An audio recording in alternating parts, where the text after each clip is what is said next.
प्रिय छात्र छात्राओं, सुप्रभात।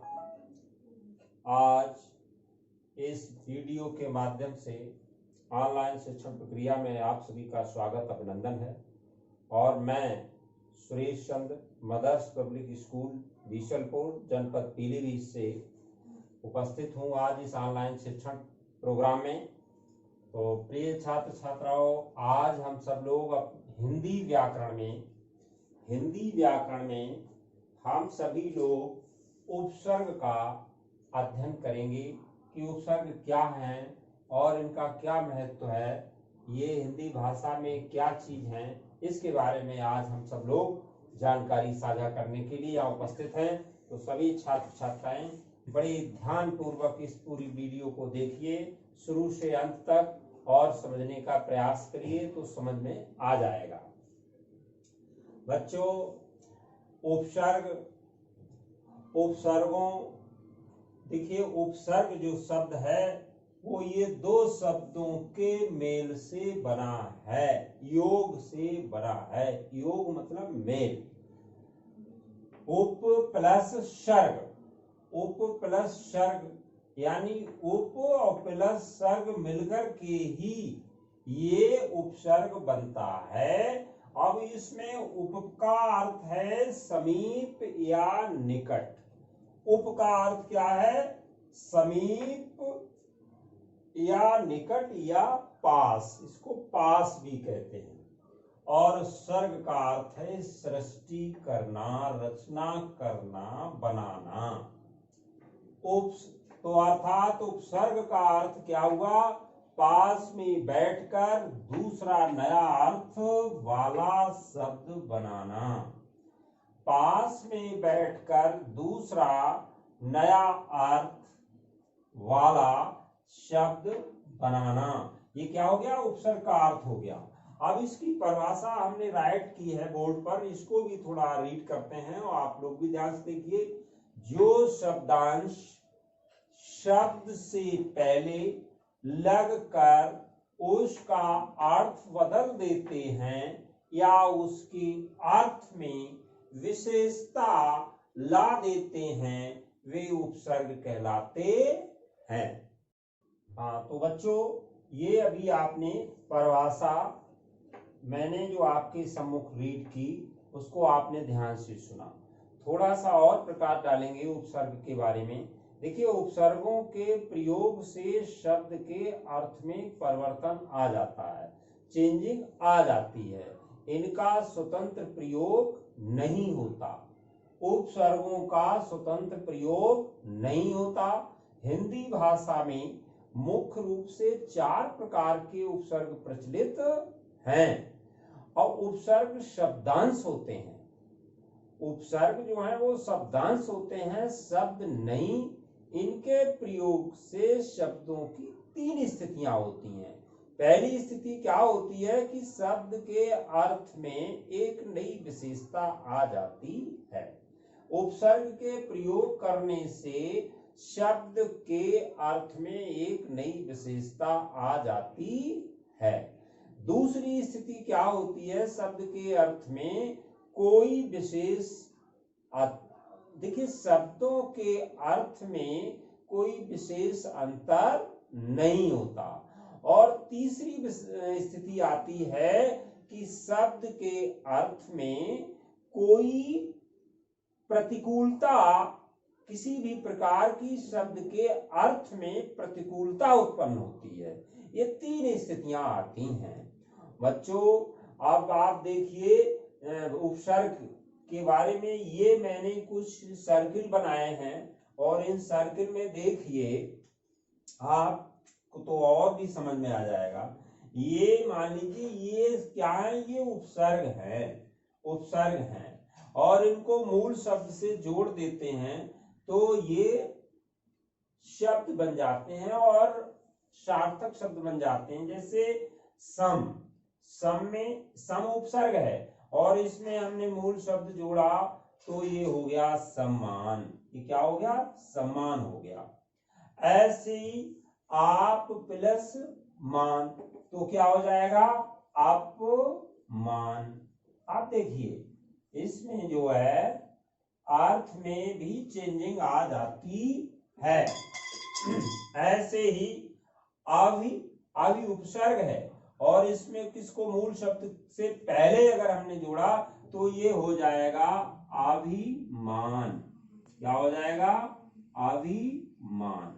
आप देखिए, ऐसे ही अनुपसर्ग को ऐड किया पहले मूल शब्द में तो अनुमान हो गया, अनुमान हो गया। आप ध्यान से देखिए, अनुमान हो गया। ऐसे ही सम्मान हो गया और आप उपसर्ग को मान में ऐड किया, जोड़ा तो अपमान हो गया। उपसर्ग को मूल शब्द से जोड़ दिया तो क्या हो गया है? उसके पहले लगाने से अनुमान, और अभी उपसर्ग को पहले लगाने से शब्द के पहले तो हो गया अभिमान। देखिए, अर्थ भी में चेंजिंग आ जाती है। सम्मान, अपमान और अनुमान। ऐसे ही उपसर्ग और देखिए, ये हैं जैसे प्रा उपसर्ग है और इसको हमने मुख से पहले जोड़ा तो ये हो गया प्रमुख। ये क्या हो गया? प्रमुख हो गया। प्रमुख कहते हैं महत्वपूर्ण व्यक्ति के लिए, विशेष व्यक्ति के लिए। और बी उपसर्ग को हमने पहले शब्द में जोड़ा तो ये हो गया विमुख। देखिए, अर्थ भी चेंज होता है और शब्द भी नया बन जाता है। ऐसे ही आ उपसर्ग को हमने मूल शब्द के पहले जोड़ा तो ये हो गया आमुख। और सम उपसर्ग को अगर हम पहले इसमें जोड़ दें तो हो जाएगा सम्मुख। सम्मुख। देखिए, बड़े ध्यान से देखिए, आ में हमने अगर आ उपसर्ग को मुख से पहले जोड़ा तो आमुख हो गया। प्रा को हमने अगर पहले जोड़ दिया मुख से तो ये हो गया प्रमुख। ये देखिए उपसर्ग, ये है। ऐसे ही सम मुख, बी मुख, आ मुख। देखिए कितना बढ़िया समझाया गया है सर्किल के माध्यम से। अब और देखिए, कुछ और हम आपको उपसर्गों का प्रयोग बताने जा रहे हैं। तो देखिए बच्चों, जैसे संस्कृत हिंदी भाषा में 4 प्रकार के उपसर्ग हैं। एक तो नंबर 1 संस्कृत के उपसर्ग, नंबर 2 हिंदी के उपसर्ग, और नंबर 3 उर्दू के उपसर्ग, और नंबर 4 संस्कृत के अव्यय। तो बच्चों, संस्कृत के उपसर्ग क्या हैं? पहले आप देखिए, ये क्या है? उपसर्ग है। इस साइड में मैं उपसर्ग को राइट कर रहा हूं और इसका अर्थ यहां पर प्रयोग आप देखते रहिए। ये उपसर्ग और शब्द रचना यानी शब्द निर्माण। शब्द निर्माण कैसे कैसे शब्द बनते हैं, अब आप देखिए। मान लीजिए हम पहले संस्कृत के उपसर्गों का उदाहरण लेते हैं। जैसे ये छोटा आ है, ये क्या उपसर्ग है? इसका अर्थ होता है अभाव। अभाव है किसी चीज का अभाव होना, कमी होना है। तो इसका अगर हम इसमें जोड़ दें पहले तो इससे कौन कौन से शब्द बन सकते हैं? एक तो अधर्म बन सकता है, जो धर्म पर नहीं चलता उसको क्या कहते हैं? अधर्मी, यानी अधर्म। और भी शब्द हो सकते हैं, अभाव, अभाव भी हो सकते हैं। ठीक, अब हम मान लीजिए दूसरा उदाहरण लें, बड़ा। ये भी एक उपसर्ग है, बड़ा। आ का अर्थ क्या होता है? तक, तक। और सहित भी होता है, सहित भी होता है। तो इसका अर्थ क्या है? तक, सहित। अब इससे बनने वाला शब्द क्या हो सकता है? देखिए, आगमन। आगमन भी हो सकता है और जन्म भी हो सकता है। जन्म आदर भी होता है।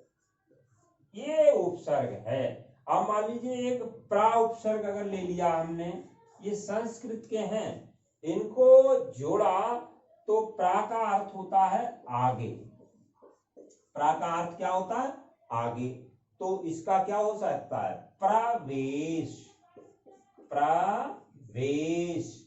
और शब्द क्या हो सकता है? देखिए, ये उपसर्ग शब्दों में पहले लग करके नए शब्द का निर्माण कर रहे हैं बराबर। प्रवेश, प्रसिद्ध, प्रसिद्ध भी होता है। तो यहां तक समझ में आ गया होगा। ये उपसर्ग जो हैं पहले हिंदी के और संस्कृत के अलग अलग मैंने बताए। अब आपको हम कुछ हिंदी के उपसर्ग लेते हैं। ये तो अभी थे संस्कृत के उपसर्ग, अब हिंदी के उपसर्ग लेते हैं। उनका एग्जाम्पल विशेष ध्यान देखिए। अध, अध है, ये क्या है? अध, अध का अर्थ क्या होता है? आधा। अध का अर्थ आधा। अब इससे बनने वाला शब्द क्या क्या हो सकता है?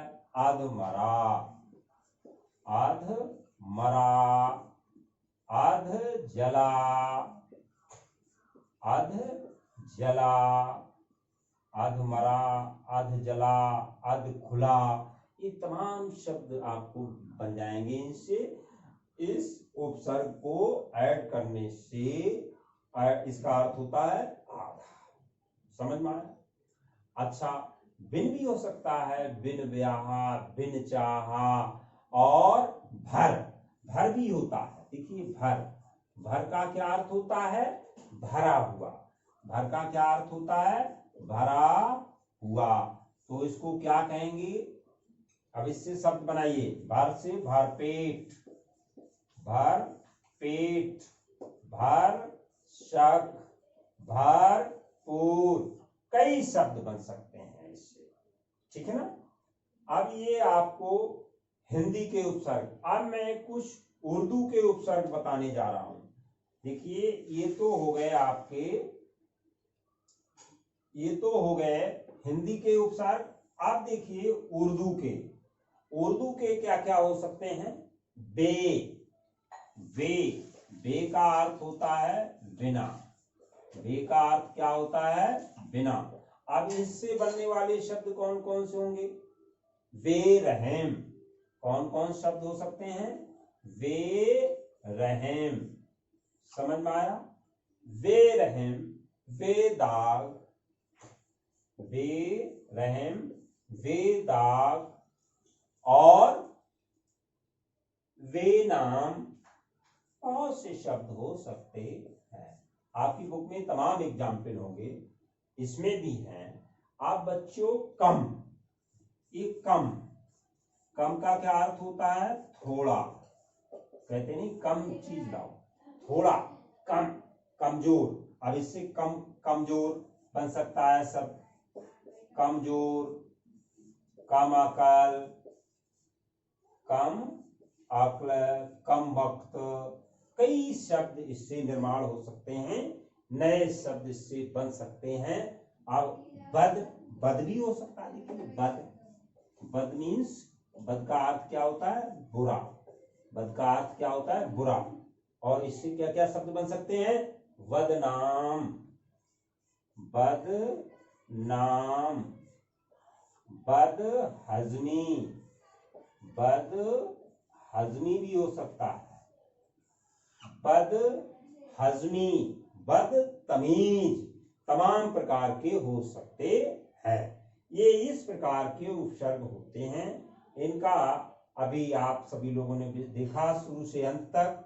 ये पूरे और भी आपकी बुक में बहुत ढेर सारे एग्जाम्पल मिलेंगे, उनको देखिए। कुछ सिलेक्टेड, कुछ चुने हुए, कुछ मैंने उदाहरण प्रस्तुत आपके सम्मुख किए। आप लोगों ने इस पूरी वीडियो को ध्यान से सुना, इसके लिए बहुत बहुत धन्यवाद। आप फिर पुनः मिलते हैं अगली वीडियो में प्रत्यय के साथ। अगली वीडियो में प्रत्यय के बारे में अध्ययन करेंगे। तब तक के लिए नमस्ते।